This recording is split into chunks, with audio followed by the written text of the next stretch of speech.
Welcome to Tough Talks in partnership with Striver, and I'm here with Sol Campbell and Tim Chase. How are you guys doing? All good. I'm all good. The sun's out. Not too bad. Good start. Good start. I'm all Good good. start. You, Tim? I'm good, mate. I'm probably the third most important person on this call, so I'm going to keep quiet for most of the time. Nah. It's just great to have you both here, obviously, to talk about. Talk about you, of course, the main topic in this podcast today, and England, how they're going to get through the Euros, and obviously the tough situations that are going on in terms of media right now.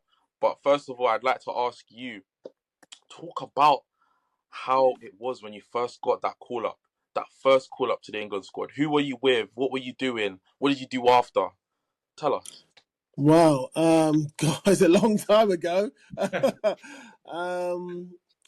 think back in the days, what used to happen, they didn't tell you. It was either it was told or telephoned through to maybe the manager and also your secretary as well. The club secretary would know first, and then they would relay it to you.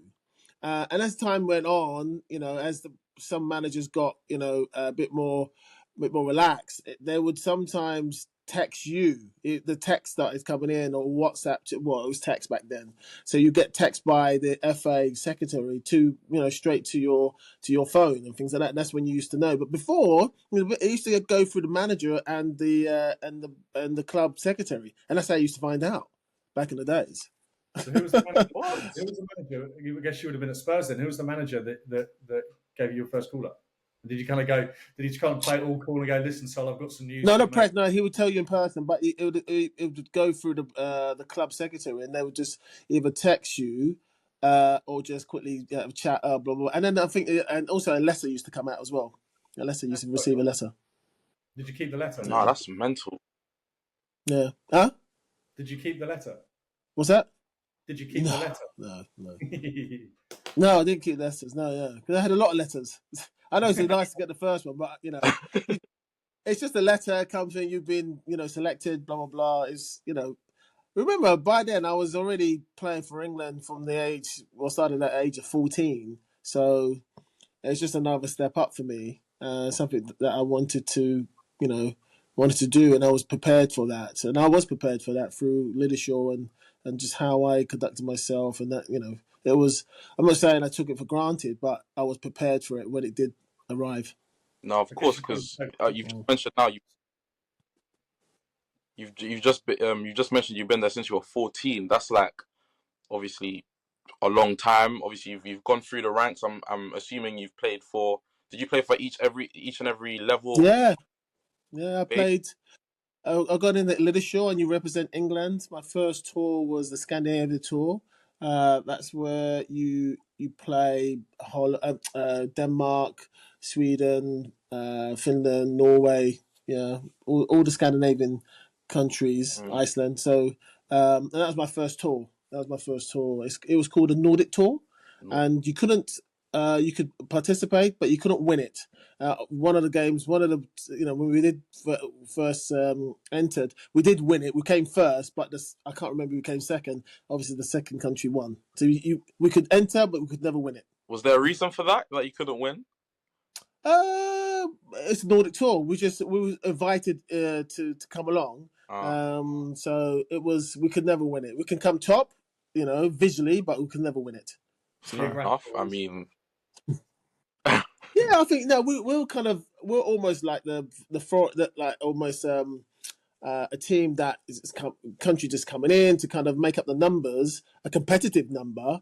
But I think that was the situation. It probably started as a Nordic tour, just between the Nordic countries, and then we kind of added on just to kind of spice up a little bit. I remember we came our first tour, we won, but you can't win it. It just comes first, and that's it. Well, obviously, if you couldn't win this tournament, imagine if you were in the Euros, in this squad right now. Imagine.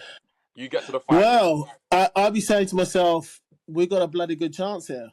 We've got a good chance. You just got to, stay focused and we've got a good enough chance than as some of the top countries out there. So I feel, we came quite close last time in the final, and obviously didn't really, get over the hill, over the line. But this time there's a lot of experience there. Some really good young players coming in, established themselves as well. That's good. I think for me, the only thing I'm kind of a little bit worried about is how and what system is going to play in the defensive area. That's the only thing I'm really kind of worried about. I think going forward, we're exciting, we're strong, we're experienced, even young players with experience. That's key. That's good.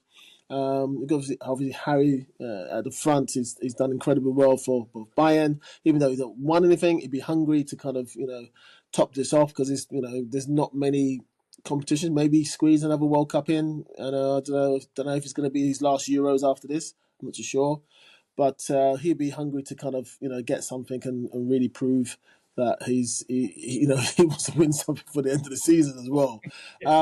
But anything for me is the back line and keeper wise. That's the only thing that's really worrying me a little bit. So how obviously you're a centre back, one of the great. Sorry, Tom. What would you obviously mentioned that obviously you're pretty much an expert when it comes to defensive line. Yeah, because when you think about it, the keepers defensive system. I think you gotta. Well, it depends. I think Harry Maguire not being there, there's a plus and minus for him, in the sense that sometimes when we're on the ball, I think we're great. But I watched the game against Brazil, and Brazil had a lot. Okay, they got a lot of movement up front, but that really unlocked a lot of opportunities against England, because we were kind of playing in pockets and passing, and that's great if you've got possession, 70% plus. But when it gets a bit, 50-50, where there's a little bit of counter-attack and a little bit of forward play and quick transition, that's when I think England sometimes at the back, okay, Walker, great, but he can't cover everywhere. That's where they come a little bit unstuck with the movement of mobile forwards and midfields, looking at gaps and pushing people and pulling people into areas they don't want, getting some defenders in a bit more acres of space to defend more space and man, instead of having everybody locked in and side by side all the time. Because there's moments, you don't. You can get unstuck with that, defender who doesn't like to run as much and not quick of pace-wise, and then get isolated. And that's what Brazil did a lot. I mean, they could have scored a lot more goals on that particular day, but you're not going to get that kind of centre-forward lineup, Brazil, every week. But the only thing I'm worried about, they have to kind of be more of a block all the time, and that's great. But if you're more of a block and sometimes you can't defend in the individual spaces, you almost give your opposition team more time to build up, because everyone's in a block and no one can defend on their own, or defend on their own in the sense that for 2, 3, 4 seconds, defend on your own and wait for the defense to kind of back you up. That's the thing. You don't want England in too many isolated positions. Like if Kyle Walker's by himself, yeah, he can handle himself, But there's some other players, if they're caught on their own for say 2, 3 seconds, they could be quite dangerous. And they're going to be, if that's the case, they're going to be more of a block area to protection in numbers. And when you're in protection in numbers, that's always inevitably you're going to allow your opposition more time to build up more space and more time. So maybe like the group stage, we've got a fairly easy group, right? Obviously Denmark's going to be a little bit tougher.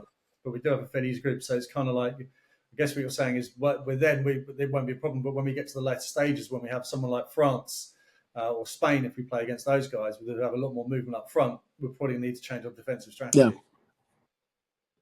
Yeah, he might go 5 across. Yeah. He might say, do you know what? 4's not working. We might have to that extra body in there and be 5 across, just to give them the flexibility going forward, but also the protection of the back line. Who knows? I think hopefully he takes it, game by game and say, hey, you know what? I'm okay with 4. For my kind of worries are gone now. They're playing really well. I'll keep to 4.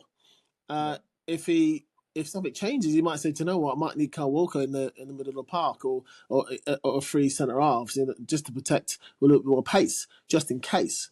I think hopefully he'll play it by ear. Yeah, because obviously. I think now, guys. I think obviously, depending on what's happening with Stone, sorry. He might put Walker in there. You never know. What about Walker in there, the centre half? Eh? You just never know. And then maybe Trent goes back to right back. Who knows? But he's coming as a midfield, so maybe he doesn't go in a right back situation. But Trent might be really good on a 5, where he's not so much. He's got the capacity to get back up and down, and the defensive is not as bad. But if you've got Walker, you can handle space when he's going out from in to out to kind of cover Trent, and he's happy with that space, that ocean of grass around him, so no one's going to run him. So that could work. That side could work, and then Trent can show his a great ability of vision and crosses and shots, and it can really hurt people. He might do that. I think you just got to pick, the players who are playing well at the time, and maybe slot a few players and maybe try a few things to kind of see what happens. But that's a good one, maybe Walker comes in as a free, and Trent does more, up and down, and his defensive duties is not as kind of crucial all the time. No, that makes a lot of sense, because obviously this is international football. It's not the same as club football, where personally I believe with club football it's a lot more tactical than international football. Do you believe the same? I think international football is one of the amazing things that surprise you. You think you're okay, and then all of a sudden, bang! It's like, and then it comes really hard, really quick.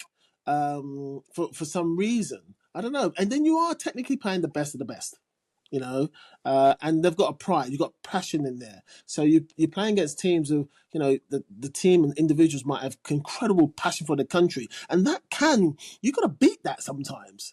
That's tough, that's really tough. And then you've got the home crowd. And then if you've got a team full of that who are just completely with the country and it's hard work, it's hard work. So when you do think it's okay and all of a sudden, boom, guys, 1-1, it's like, and you don't know how they've scored or how they've done it. You say so, and then you try to get out of it. It's hard work. So there's a lot of tactical stuff, in the Premier League. But international football, you got to add that extreme pressure that comes with playing for your country. People say, "Oh, no, it's okay." There is pressure because everyone's watching at home in your own country, and they're willing you to do well, and sometimes that could be pressure in itself. So you got to deal with that. That's one thing what comes along with playing international football compared to Premiership, where sometimes the team know they're going to get back. Sometimes in the Premiership, they know we've got the firepower. We will get back into this game. Or we'll win the game. Somehow they'll make a mistake and we'll get in. So how did you deal with that pressure then? What's that? How did you deal with that pressure, obviously playing for England, and obviously we've got the current team going through it now. So, but how did you deal with it back then? Do you know what? I just separated things. I did not... I mean, it's not like now there's so much social media, but there's times when managers like ban all the papers and things like that. And also for me, I used to try to keep everything normal around me as possible. So sometimes if there's I don't know, a little break and you can go, some of the guys can go golf or you can just walk in the local town. Or play, so it's golf, walk in the normal town, or shopping or whatever. I used to just go into the normal town and walk around and just see what's happening, have a coffee, try to keep things normal, like as if I was playing for my club. I tried to, everything I did was trying to bring normality to the size of the competition you're involved in, because as soon as you start to kind of think about the size, the people, everything, it just starts getting, you start adding more logs to the fire, really. Yeah. And you just got to kind of calm things down, because there's enough passion in there anyway, playing for your country, and enough pressure. You don't want to add anything. So I try to keep everything the same, as close as possible, as if I was preparing for a league game, a Premier League game. Obviously, I know it's the different game, but I try to keep the build up the same. And that's how I used to get through things. Just kind of also, for me to have a coffee and watch the day go by in the local town or the village or whatever, that's I can switch off. I can switch off and watch the day go by. That's my switch off. Other switch off guys might need golf to switch off. Or others might play, cards to switch off. All those kind of things. Everyone's got a different switch off. As long as your manager knows that he's got to tap into all those things, and everyone's different. The groups are different. People are similar, but some people want to do something different to switch off. And he's got the manager and the management team should understand that. Know everyone, not say everyone. We all got to go golf. Well, some guys don't like golf. You gotta kind of play to the tune of the individual, so you get the best out of them on the pitch and training. In that case, I'd like to move on to the abuse of the players and how it's right now, because hey, they're getting it real tough, and there's obviously one player in particular that has been spoken about in the media a lot in the recent days, because of obviously England lost to Iceland, and a lot of papers had one player put on as from the back on the back page, and it was Bukayo Saka. Obviously, you're an Arsenal legend. Saka's a coming Arsenal player, and I'd say you're in the same position. How do you what advice would you give him to be calm about it? I think he's done incredibly well from last time from the Euros. Anyway, the recovery he how he managed it, his manner, his quality, his just staying a human being in front of and in the midst of all the negativity and the horrible things that were said last time in the Euros, penalties and what, for him to recover. He recovered admirably, to recover from all that is special, and that shows the quality of Saka. He's shown the way, and his faith in his football ability, and also being an Arsenal. He's had a wonderful seasons as well to back it up. Some players would have not folded, but would have dropped off. He showed, no, this is not going to stop me, and I'm going to show you guys who I really am, and I'm going to keep showing you the quality I possessed.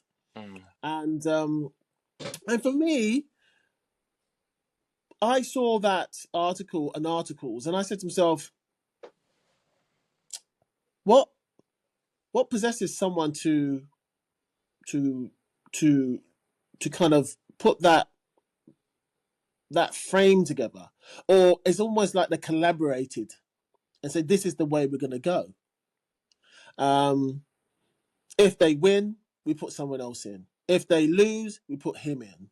It's like it was premeditated, organized way before, and premeditated. And for me, the trouble is people don't read anymore, in the sense that they don't look into things. It's all visual, and they know that, Instagram, things like that, 10 seconds, 15 seconds, unless it's something else. It's like swipe, next. So all they see is snapshots. They say, oh, Saka, oh, he must have played the game, must have missed loads of chances, things like that. That's why his picture's there. It's wrong. So wrong. They shouldn't. He only played like 24, 25 minutes. It's wrong. It's like, it's something deep inside saying, is this morally wrong what we're doing? It's disgraceful. He's got nothing to do with he's got nothing to do with the bad performance. He doesn't warrant that. It doesn't warrant that. Yeah, he was only on the pitch for 17 minutes. And I remember... Oh, someone said 24. Is it 24 or 17? Someone said 24. Between 17 and 24. Yeah, he didn't play even the whole game. Okay. There were other players that had stingers. Yeah. And so for me, it's something morally corrupt there.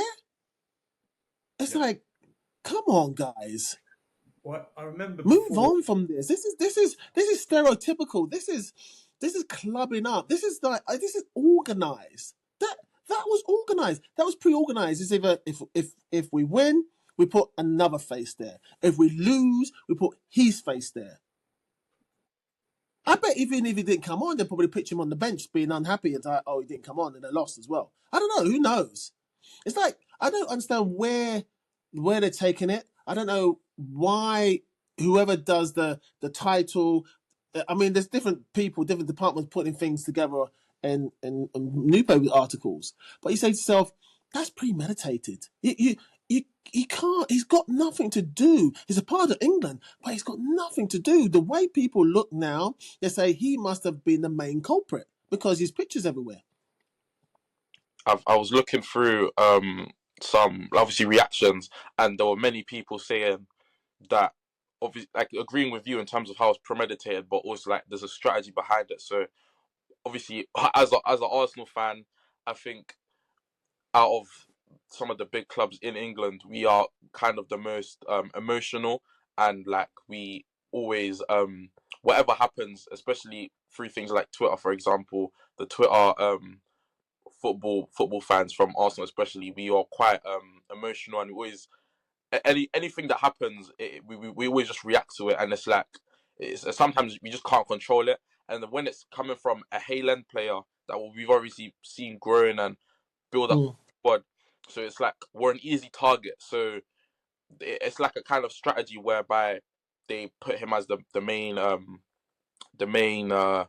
photo on the articles, and I reacted to it like it's something that obviously it's just like a fire inside when I see things like that, and it's like, well, if I was, but also say it's the type of picture to put down. One of the pictures is down on the floor, like down and out. You know, there is a subliminal kind of thing going on there. You know, it's visual. They know these things, that he's down, he's out. Instead of, well, why can't you take a picture when he's standing up and lost or whatever? You know, it's all these little things that media people do, and there is something. It's almost, there's dark and sinister behind it as well, for sure. Don't beat around the bush. There is something, premeditated, and I don't know why. Stereotypical. It's like, why don't you make him one of the best? He's one of the best players in England. Uplift him. Forget about colour. Just uplift him and just marvel in his performance. Marvel how he handled last time with all that criticism. How he's come through. Marvel that. That's a very strong man. Very strong. And he believes 100% in his ability. Because I remember, I don't know if it was the last Euros or the World Cup, but I remember the press went after Raheem Sterling. He had a tattoo of a machine gun on his calf, and the press went mad with it. I remember seeing somewhere on TV that the gun safety charity, some gun charity safety, it's outrageous that's promoting it.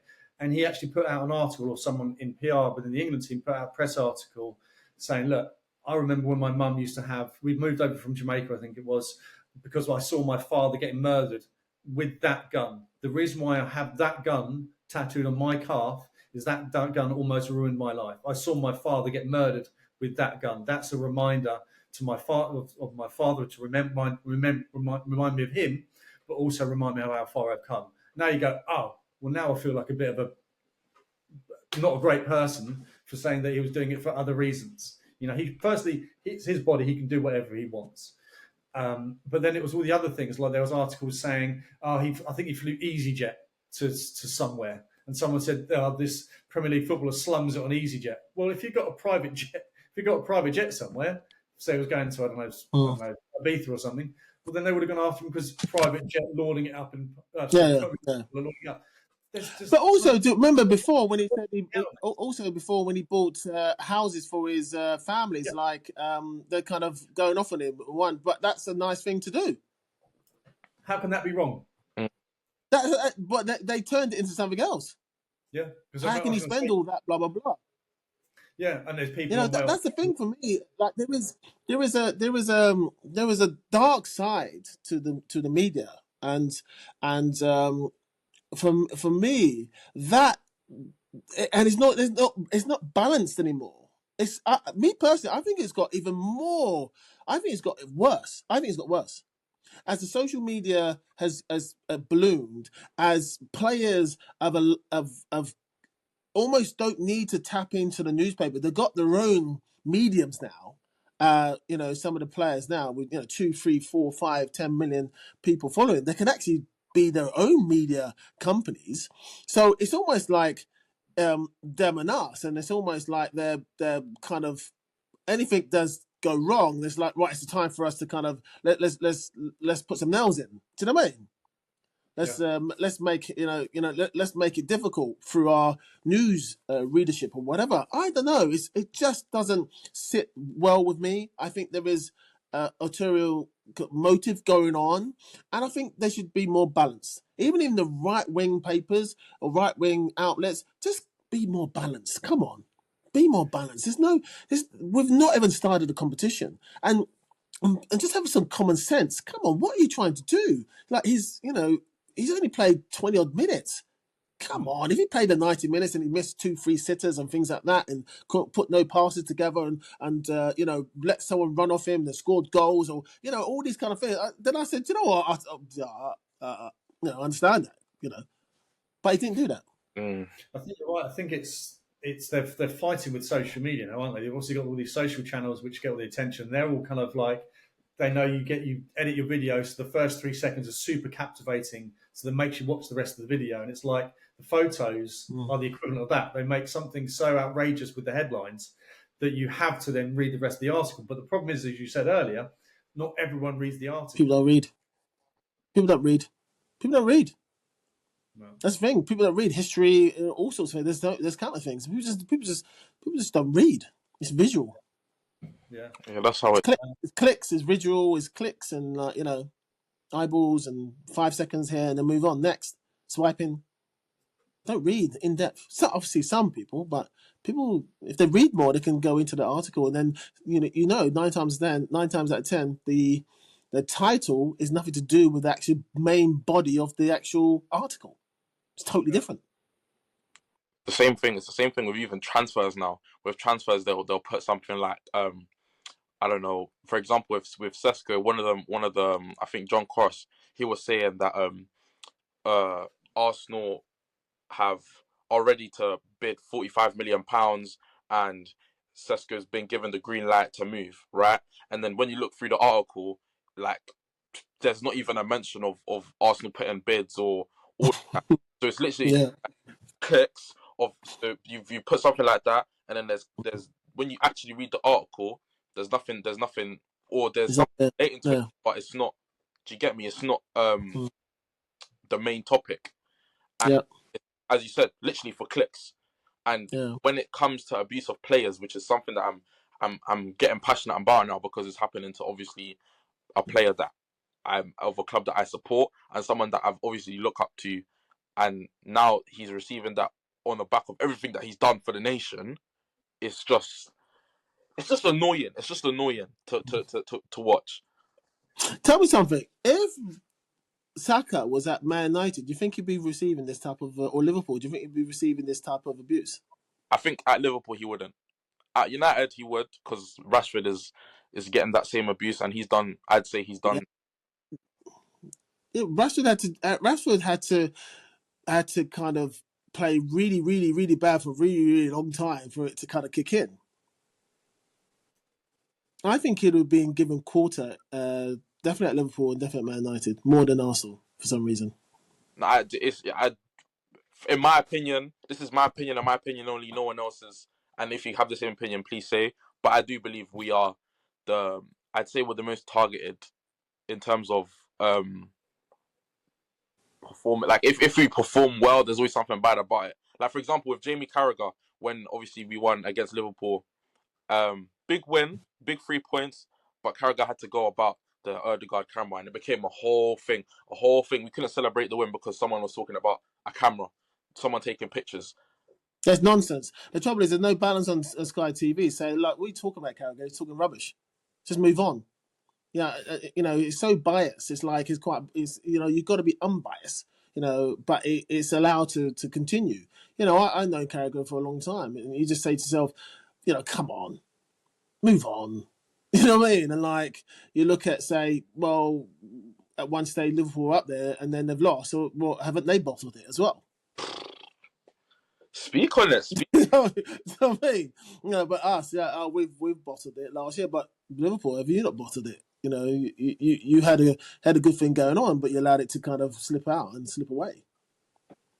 It's mental. It's mental. But I wanna obviously move on to you again and talk about how are you doing after obviously. What's your life looking like? What were your plans, if you can say? Life for me, obviously, having a couple of managing jobs and not be able to continue as a manager was disappointing for me. Obviously, I've got many people I've played against, and they've had numerous chances to find if they can do it, and chances, not doing too well, and just still having 1 or 2, 3, 4 chances to see if they can get it right. For me, I just had to, and not allow this to kind of continue in this way. So that's why, I started, getting involved with Striver. It was good. And also starting, helping do my own kind of football analysis, training and content and fitness. Joined a new company based out of Zurich and Macedonia. So I'm going to build those kind of things and something more lasting, something I want to do training wise, coaching wise. I want to pass my knowledge on and build a platform that can help player identification, all these kind of things. So I'm going back into football in a different way and not allowing I have to be the manager and then waiting. I know 10 people need to say yes, give him a job, and then one person say sack him in 6 months' time, and you're gone. You can't build. It's lucky if you're lucky and you got your right face and you keep on getting jobs, and even if you do poorly, some managers have done extremely poor, like not the best, but keep getting jobs. I mean, so, there's loads of top managers out there just don't do anything, get sacked, get paid off, and then get another job. It's like, wow, they ever got, people just, kind of transfix on maybe one job they did years ago to be really good, and some, and they're just living off that, and they've got a good system around them, got a good, agent, and just keep getting jobs and got PR, and someone's got to be up there, and why not him, or why not that guy over there, and I don't know. And then you got the black situation. There's not many black coaches in football in this country, Europe, worldwide. If you look in worldwide, there's not many. It's not many. And ever, that it's a sad thing. And I've just looked at it. I said, I'm just doing football. I'm going to go back into football in a different way, more a way that I can build and more my time and comfortable, and I can see the gaps, I can grow things, I can see where the gaps in football coaching long term are. I'd rather that makes sense to me, and it's something I can build for the future, something I can see, something I can be proud of as well, and something like someone's not going to just say, well, yeah, let's move on, you've lost 4 games and we're going to sack you or whatever. I don't know. I'm more of I'm a purist when it comes to football. I love football. I'm a street footballer. I'm from the streets and learned on my way. Went all the way through the ranks and even captain my country as well. So I do miss the coaching on the sideline. You never know, might come back years from now. But at the moment, I want to build this. And one thing I wanted to ask you, going back to the Euros when you were playing, you mentioned about some people would play cards, some people would play golf, things like this. Golf. Golf.